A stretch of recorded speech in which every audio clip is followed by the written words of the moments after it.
Vamos então aos tópicos da lição. Você vê o resumo dos tópicos. No tópico 1 nós vamos ver a condenação do adultério, definição de adultério, a posição de Jesus quanto ao adultério e os males do adultério.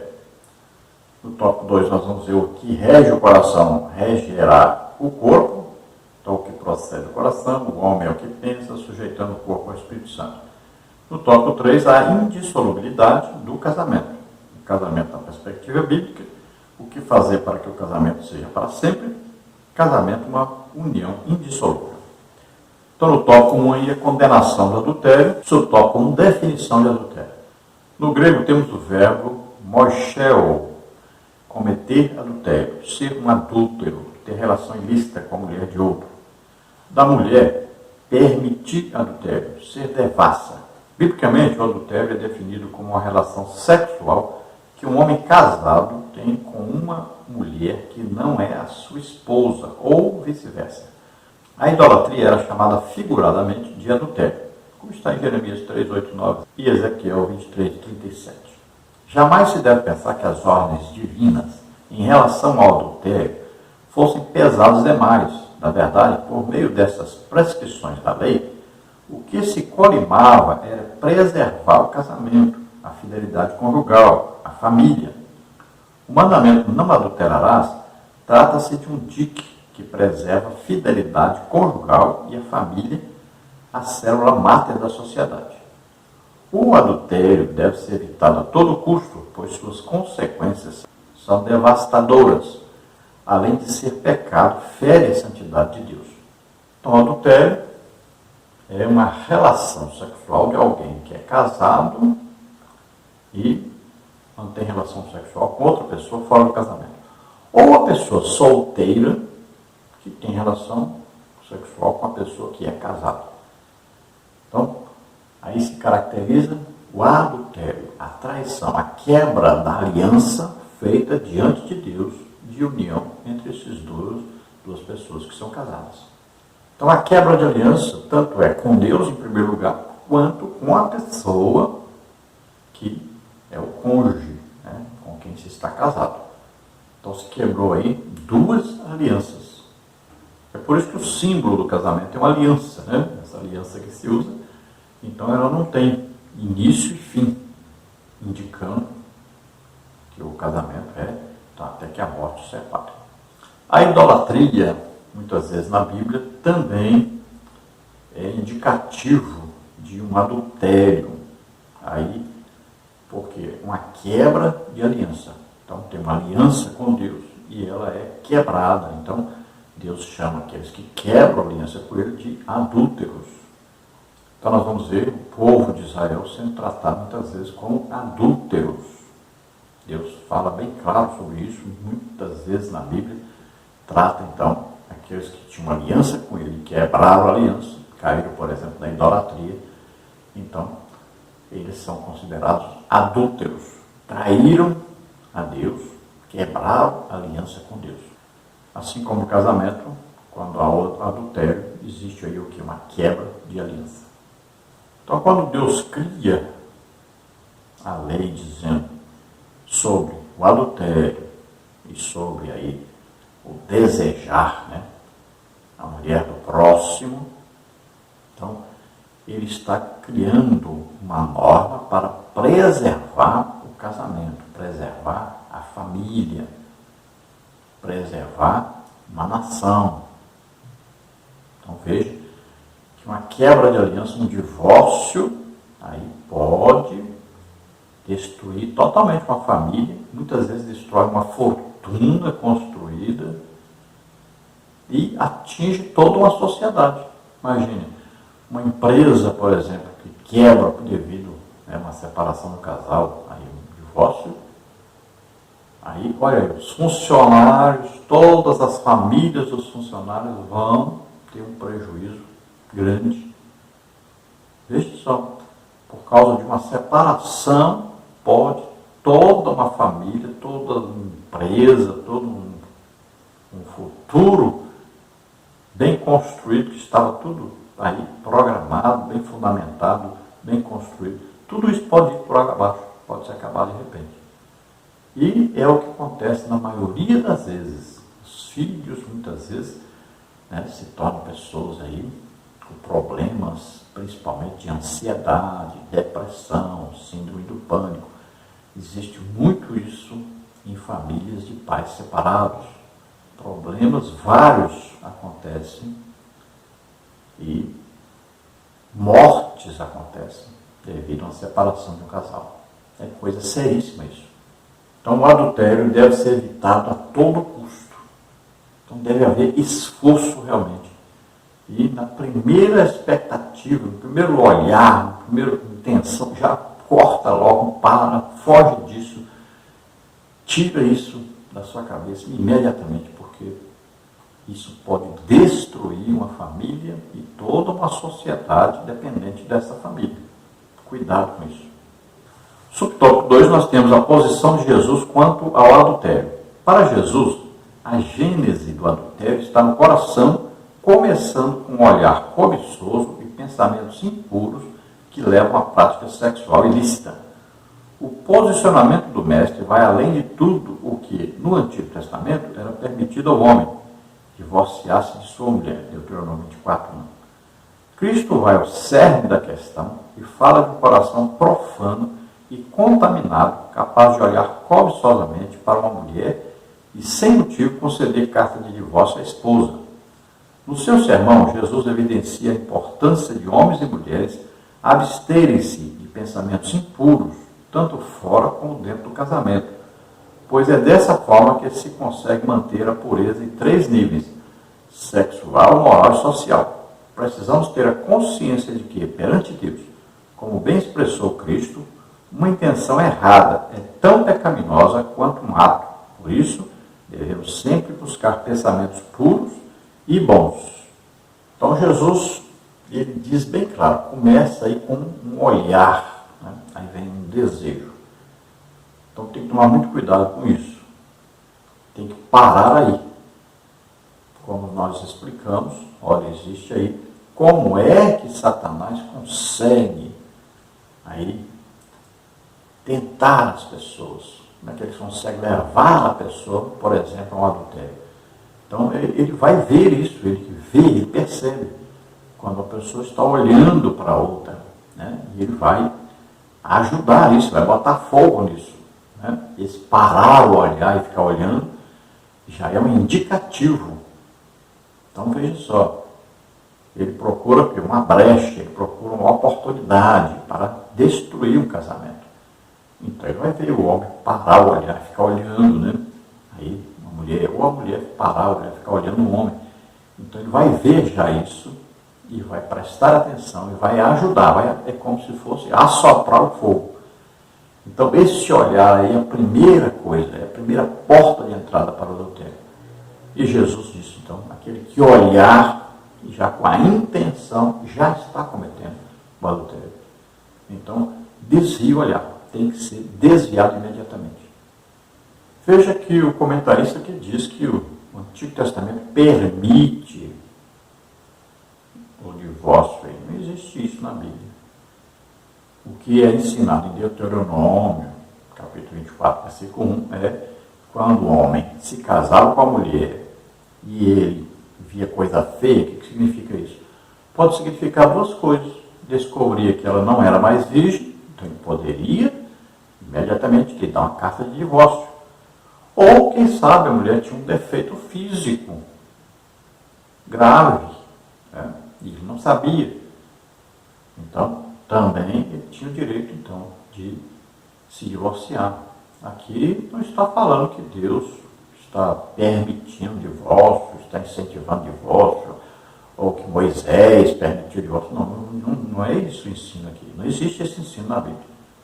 Então Deus está dando aqui uma norma. Olha, se acontecer isso, o homem lhe deu uma carta de divórcio, e ela se casar de novo, se esse marido com que ela se casou morrer, ela não pode voltar para aquele primeiro que a dispensou, que ela lhe deu carta de divórcio. Isso, por que Deus está fazendo isso? Porque o homem vai pensar 2 vezes, se ele ama a mulher e ele está lhe dando uma carta de divórcio, Então, ele tem que pensar, olha, se ela casar com outro, ela não volta mais a ser minha esposa. Então, é melhor eu perdoar, não fazer caso disso e ficar com ela. Então, é por isso que Deus está dizendo isso. Para o homem pensar, aí, pelo menos umas 10.000 vezes antes de dar uma carta de divórcio. Então, tomemos cuidado.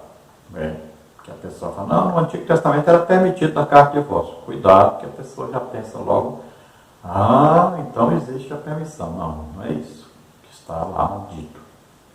Então era nesse caso. Veja bem, se você procurar entender, você vai entender. Então no dia do casamento se descobriu, a mulher não é mais virgem, eu casei com a mulher sem ser virgem, e ela não me disse nada, então eu tenho direito a lhe dar cartas de divórcio. Ou, às vezes, um defeito físico que ela escondeu e, de repente, no primeiro dia, o homem descobre que ela poderia lhe dar a carta de divórcio. Então, devemos entender claramente, não existe para Deus um casamento normal entre duas pessoas e, de repente, um resolve dar carta de divórcio e mandar embora a mulher. Não, isso não é permitido. Casou é até que a morte o separe. Então, é muito importante evitar esse olhar, que é a primeira porta de entrada do pecado, aí já é, Jesus já disse que aí já é o pecado de adultério, e para não haver a continuação desse pecado, evitar o máximo que o toque, o encostar no outro, porque aí vai ficar quase que impossível evitar o ato sexual. E aí trazer consequências mais trágicas, porque já houve o pecado só no olhar, na intenção. Imagine agora haver a união sexual desses dois. Então, por exemplo, o marido pode ver a mulher o trair e matá-la, ou a mulher vê o marido o traindo e também o matar. Pode acontecer dos filhos verem. Pode acontecer de alguém ver, tirar uma foto, imagine, aparecer lá um crente, no jornal, ou aí no YouTube, aí no Telegram, em qualquer lugar aí, traindo a sua esposa, ou a esposa traindo o seu marido, imagine. É um escândalo, até para o Evangelho, isso é terrível. Quantos líderes, colocaram várias ovelhas nessa situação, se desviaram até do Evangelho por causa de um adultério. Então a coisa é muito séria. Então, para se manter a pureza sexual, moral, social, deve-se evitar ao máximo, então, cair nessa armadilha, desse pecado terrível que é o adultério.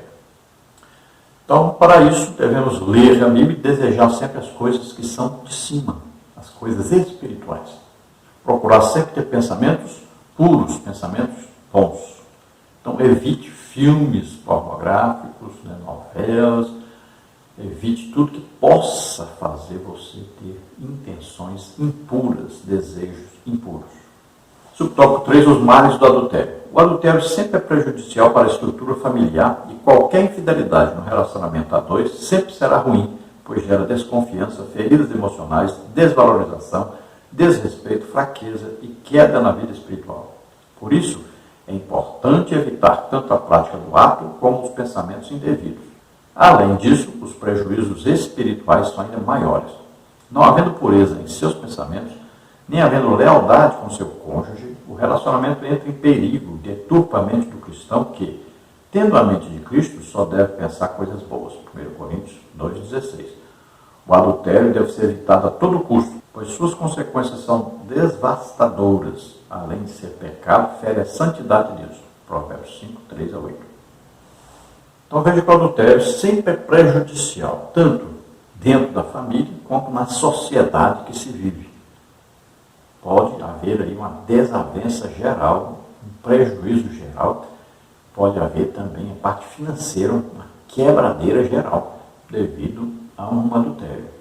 Então é um perigo real e muito sério que se deve prestar atenção. Também a vida com Deus, a intimidade com Deus, a união com Deus, A vida espiritual é totalmente prejudicada devido a esse pecado. Veja que vai haver sempre o quê? Uma acusação. E muitas vezes a pessoa acabou adulterando e desmanchando então seu casamento, casando-se com outra pessoa e vai viver o resto da vida com essa acusação de adultério na cabeça. E aí a sua comunhão com Deus, o seu trabalho para Deus vai ser sempre prejudicado devido a isso. Vai haver sempre uma barreira a partir daí. No tópico 2 nós temos aí o que rege o coração, regerá o corpo. Subtópico 1, o que procede do coração. O pecado não está restrito apenas ao ato, mas também aos pensamentos impuros, malignos, cuja fonte é o coração. Mateus 15, 19. Do hebraico coração, labado, fala do homem interior, mente, vontade, alma, inteligência. Trata-se do lugar dos desejos, das emoções e paixões. No seu aspecto figurativo, o coração refere-se ao caráter moral. Um cristão que tem um coração transformado tem um viver totalmente diferente, visto que seu coração é regido pela palavra. Colossenses 3,16. Então Jesus fala que aquilo que procede do coração, ou seja, a intenção, o desejo, né, que aí está se referindo que a alma tem um poder de decisão. Veja só, é a alma que vai decidir o que fazer, como agir. É a alma que vai dar vazão ao pecado. Por isso que a Bíblia diz o quê? A alma que pecar, esta morrerá. Esse morrer aí tem aspecto, né, com Deus, do espiritual, tem aspecto da alma, né? Aí vem a tristeza, a angústia, né? A ansiedade, depressão e tudo mais. A alma. E vem aí também o quê? O corpo, que é condenado devido ao pecado também. Então pode haver doença, pode haver um envelhecimento rápido. E então as três partes do homem podem sofrer terrivelmente por causa de um adultério. Então vem separação de Deus, né, que é a coisa mais terrível, que é o pecado fazendo barreira, impede a comunhão com Deus. Então essa intenção do coração, esse desejo da pessoa, esse desejo da alma, esse comandar que a alma vai fazer para que haja então o adultério, o pecado. Então Jesus fala dessa intenção do coração, que é a intenção da alma do homem. É onde está o poder de decisão de fazer, de pensar, de imaginar as coisas aí que vão ser pecaminosas. Então o que fazer? A alma deve ser sempre alimentada, controlada pelo ler, estudar a palavra de Deus. Subtópico 2, o homem é o que pensa. É sabido por todos que o homem é o que ele pensa ou sente. Os pensamentos e ideias que estão no seu homem interior são os motores que colocam em ação todo o seu corpo e são determinantes para a sua conduta. Desse modo, o homem colherá aquilo que semear. Gálatas 6, 7. O que semeia o pensamento da cobiça, desejando outra mulher, não demorará para que concretize isso na prática. A cobiça é algo que começa no coração, é como uma pequena semente plantada que vai gerar o fruto do pecado. Cada um é engodado de sua própria cobiça, a qual dará luz ao pecado, que sendo consumado, leva à morte. Tiago 1, 14 e 15. Então veja que tudo tem a ver o que? Com a tentação, né? E nós explicamos aí, a concupiscência dos olhos, concupiscência da carne, soberba da vida.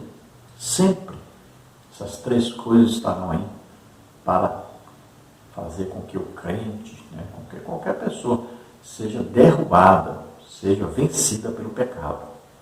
Então começa nos olhos, aí vai o corpo, vontade de experimentar, soberba da vida, desejo de ser grande ou de aparecer como alguém que é melhor do que os outros.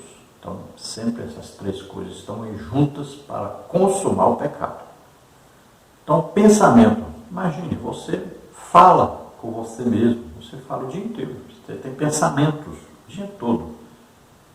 Você pensa alguma coisa. Se alguém fala alguma coisa, você pensa sobre isso que a pessoa falou. Se você vê alguma coisa, você pensa sobre isso. Muitas vezes você sonha aquilo que você ocupa sua mente muito com aquilo, você acaba sonhando com aquilo de noite. Então, os pensamentos aí são coisas que vão controlar todo o nosso ser. Então, nós temos que pensar sempre nas coisas boas, nas coisas de Deus. Pensar nas coisas que são de cima. É isso que a Bíblia diz. Nas coisas espirituais. Desejai as coisas que são de cima. Pense nessas coisas. Ocupe mais a sua mente com as coisas espirituais, as coisas que vão produzir alguma coisa de bom através de você. Então, se você alimentar o pensamento de ter outra pessoa, de cometer o adultério, se você alimentar isso, guardar isso na sua mente, no seu coração, nos seus pensamentos, isso pode levar você então a cometer o ato de adultério, além do que já está cometido no pensamento, já ser adultério. E você poderá causar grandes males à sua família, à sociedade que você vive, à empresa que você trabalha, em qualquer área da sua vida, e principalmente na área espiritual. Então, Tiago fala sobre isso, essa cobiça, esse desejo pelo pecado que nasce através dos olhos, depois vai para o corpo, vontade de experimentar, de tocar, de ter aí comunhão carnal, e depois a soberba da vida. Subtópico 2, o homem é o que pensa. O Senhor Jesus falou que aquilo que rege o coração se evidenciará no viver diário de uma pessoa por meio de seus atos. Mateus 15, 19 e Lucas 6, 45.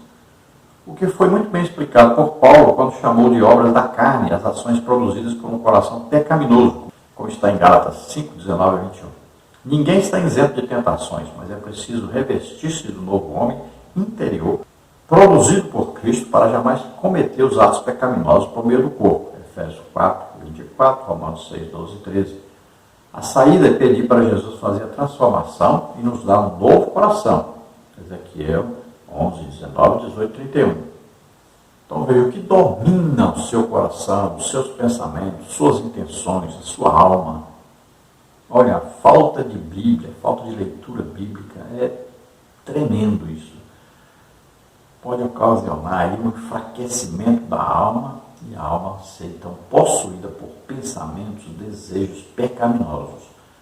Então, a leitura bíblica é muito importante. É ela que alimenta a alma, que fortifica a alma de coisas boas. Então, deve haver essa busca constante pelo alimento diário, que é a palavra de Deus. Veja que Paulo fala sobre as obras da carne. Então, são coisas que vão ser praticadas, desejadas, construídas na mente daqueles que vivem na carne, não no espírito. Aqueles que buscam as coisas terrenas sempre, não as espirituais.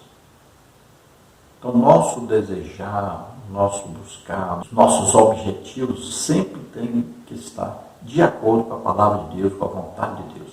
E ninguém vai dizer, eu não sou tentado, eu nunca vou ser. Não, todos são tentados, inclusive Jesus foi tentado. Aí você diz, não, mas eu estou jejuando. Jesus foi tentado após 40 dias de jejum. Então, a tentação é para todos. Agora, o vencer as tentações é para aqueles que estão em comunhão com Deus e que querem agradar a Deus. Subtópico 3, sujeitando o corpo ao Espírito Santo. O caminho para que o cristão possa dominar bem o corpo é viver na dependência do Espírito Santo. Gálatas 5,16. Jesus fez uso de figuras de linguagem e de modo hiperbólico para mostrar como se deve fazer para vencer os instintos sexuais. Ao sugerir, se o teu olho direito te escandalizar, arranca-o e atira fora para longe de ti, como está em Mateus 5, 29a, Cristo não tinha intenção de incitar alguém a praticar mutilação dos membros do corpo. O uso aqui é totalmente metafórico, dando ênfase de como o cristão pode crucificar a carne com suas paixões e sujeitar o seu corpo ao espírito, para que não seja instrumento do pecado. Gálatas 5, 24, Tito 3, 3 a 5. Jesus não estava falando de cortar algum membro do corpo, pois nada disso valeria enquanto o coração ainda estivesse cheio de pecado. Um coração transformado pelo poder de Cristo mostrará atitudes de sacrifício que visam glorificar a Deus. Romanos 12, 1, 1 Coríntios 6, 20. Então, olha aí, é o viver na dependência, na comunhão com o Espírito Santo. Isso é que vai dar força ao cristão, né? Além de estar sempre lendo a palavra de Deus, alimentando a alma com a palavra de Deus, essa comunhão com o Espírito Santo vai dar ao crente sempre aquele desejo de agradar a Deus, de crescer espiritualmente, né? De crescer na graça, no conhecimento de Deus. Vai dar ao crente aquele desejo de ser usado pelo Espírito Santo na obra de Deus. O Espírito Santo, olha bem, é santo, então ele sempre vai trazer essa santificação, esse desejo de ser santo, de ser separado para Deus, de estar em comunhão com Deus, de falar com Deus, de ouvir Deus falar conosco. Então, essa comunhão íntima é muito importante na vida do cristão. Nós sempre recomendamos a oração em línguas, né? Sempre falar com o Espírito Santo, sempre é importante isso. Então, existe hoje um estímulo, né, ao pecado sexual. É um estímulo total da mídia. Aí você vê essa Netflix, sempre nos seus filmes você vai ver pecados terríveis. Isso é incentivo ao pecado. Você vai ver nas novelas, nos filmes, sempre incentivo ao pecado, sempre mostrando adultérios, prostituição, sempre estão presentes nessas coisas. Então se deve evitar, se deve, de toda maneira, combater isso. E você vai fazer isso, vai conseguir combater e vencer, se você estiver sempre em comunhão com o Espírito Santo, lendo a palavra de Deus, orando, congregando. É muito importante, porque Deus vai falar com você, vai limpar você pela palavra que você vai ouvir. Então vai haver um arrependimento. Haver um desejo de se consertar, de manter comunhão com Deus. Então nós explicamos, você parou o olhar, tira o olhar, olha para o outro lado imediatamente, cuidado com o pecado para ele não tomar posse do seu coração. Evite a todo custo. E se você já caiu nessa primeira fase de olhar, cuidado com a segunda fase, que vai ser o tocar, vai ser o encostar. Então cuidado com isso. Evite a todo custo, vença o pecado. Então clame a Deus, busque a Deus, peça ajuda ao Espírito Santo, ele vai te ajudar.